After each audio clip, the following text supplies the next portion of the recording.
پاکستان تحریک انصاف کے جنم سے فائنل کال کے بعد تحریک انصاف کے کارکن ہوں، عہدیداران ہوں، ایم این ایز ہوں، ایم پی ایز ہوں، سارے کے سارے اس طرح باہر نکلے، اور اسی طرح لور تناول ہو، گلیات ہو، ابٹاباد ہو، وہاں سے بھی لوگوں کی بڑی تعداد نکلی اور احتجاج کے لیے اسلام آباد پہنچے۔ اور اسلام آباد پہنچنے سے قبل ہی جو واقعات ہوئے آپ کے سامنے ہیں کہ پہلے انہیں بحران میں کس طرح مشکلات کا سامنا کرنا پڑا، اس کے بعد جب مزید جھڑپیں ہوئیں اس میں لور تناول سے تعلق رکھنے والے عبدالقادر جو ہیں گولیاں لگنے سے آنسو گیس کی شیلنگ کے باعث وہ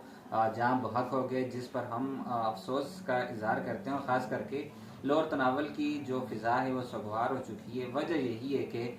لیڈر اپنی جگہ پر آزادی بھی مناتے ہیں، سارا کچھ کرتے ہیں، مراد بھی لیتے ہیں، لیکن اب یہ جو غریب ہے جو اس دنیا سے رخصت ہو گیا، چلا گیا، اس کے خون کا ذمہ دار کون ہوگا، اور کیا ان کو اس کے حوالے سے کچھ امداد ہی ملے گی کہ نہیں ملے گی، یہ تو کہنا قبل از وقت ہی ہوگا۔ لیکن اس وقت جو ان کے خاندان پر گزر رہی ہے ان کے ساتھ ہم غم میں برابر کی شریک